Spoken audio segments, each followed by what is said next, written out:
Praise lot. దేవాతి దేవునికి వందనాలు.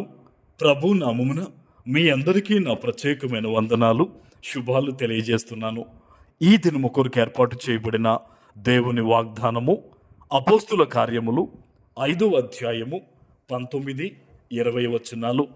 అయితే ప్రభు దూత రాత్రివేళ ఆ చెరసాల తలుపులు తీసి వారిని వెలుపలికి తీసుకుని వచ్చి, మీరు వెళ్ళి దేవాలయములో నిలవబడి ఈ జీవమును గురించిన మాటలన్నీ ప్రజలతో చెప్పుడని వారితో అనెను.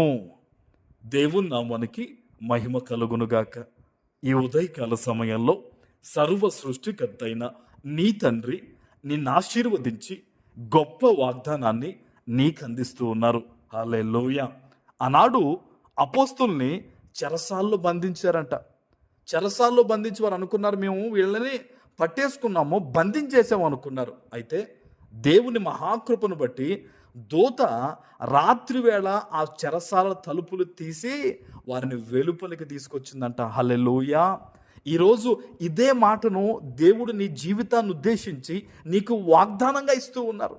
బహుశా ఈరోజు అపవాది నిన్ను బంధించాను అనుకుంటున్నాడేమో.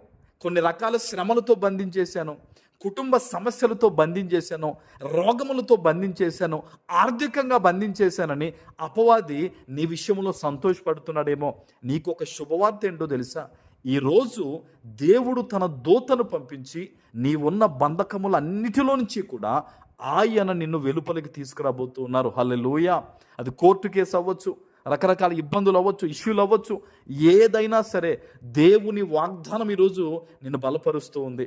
నువ్వు ఎలాంటి పరిస్థితుల్లో ప్రభువా నేను ఉండిపోయానని నువ్వు మొరపెడుతూ ఉన్నావో, ప్రార్థిస్తున్నావో, ఈరోజు నీ ప్రార్థన విన్న దేవుడు, ఈరోజు నీ మొర ఆలకించిన దేవుడు నీతో చెప్తున్న మాట, తన దూతను పంపించి ఆ చెరసాలలో నుంచి దేవుడు నిన్ను విడిపించబోతున్నారు. ఆమెన్. నువ్వు తీర్మానం తీసుకోవాలి ఈరోజు. ఆనాడు వారిని విడిపించిన దూత ఏమని చెప్తుందో తెలుసా? ఈ జీవమును గురించిన మాటలన్నీ ప్రజలతో చెప్పుడని దూత చెప్తుంది. అంటే ఈరోజు ఈ వాగ్దానాన్ని వింటున్న నీతో ప్రభు చెప్తున్న మాట ఏంటో తెలుసా? దేవుడు నిన్ను సాక్షిగా నిలబెట్టబోతున్నాడు. నువ్వు ఏదైతే దుఃఖములో ఉన్నావో ఆ దుఃఖములోంచి దేవుడు నిన్ను విడిపించబోతున్నాడు గనక నువ్వు అనేకులకు సాక్ష్యము చెప్పాలి. హల్లెలూయా. చాలామంది మేలు పట్టుకుంటారు, దేవుని చేత ఎంతో మేలు పొందుకుని ఇతరులకు సాక్ష్యం చెప్పరు, వారు మౌనంగా ఉండిపోతారు. ఈరోజు నువ్వు అలా ఉండకూడదు. దేవుడు నీకు మాట ఇస్తున్నాడు, ఆయన ఖచ్చితంగా ఈ ప్రాబ్లంలో నుంచి నేను బయటకు తీసుకొస్తాను, ఈ శ్రమలో నుంచి నేను నిన్ను విడిపిస్తాను అని చెప్పి దేవుడు వాగ్దానం ఇస్తున్నారు గనక ఈ వాగ్దానం ఎత్తిపెట్టి ప్రార్థన చేయి. తండ్రి, ఈ వాగ్దానం నాతోనే మాట్లాడవు, నేను నమ్ముతున్నాను ప్రభువా. ఇదిగో ఏదైతే ఈరోజు నాకు ఈ బంధకాల నుంచి నువ్వు నన్ను విడిపిస్తానన్నావో తండ్రి, నువ్వు నన్ను విడిపించు ప్రభువా. నేను అనేక మందికి సాక్ష్యం చెప్తాను, నేను అనేక మందికి సువార్తను ప్రకటిస్తాను. అయ్యా, నేనే ఒక వాక్యం వల్లే నీ కొరకు ఇక నుంచి నేను బ్రతుకుతాను ప్రభు అని నువ్వు ప్రార్థన చేస్తే గనక దైవ సేవకునిగా చెప్తున్నాను, యేసు నామంలో ఈరోజు ఈ వాగ్దానం నీ పట్ల నెరవేరబోతుంది. అంతే. ఆమెన్. ఎవ్వరూ ఆపలేరు.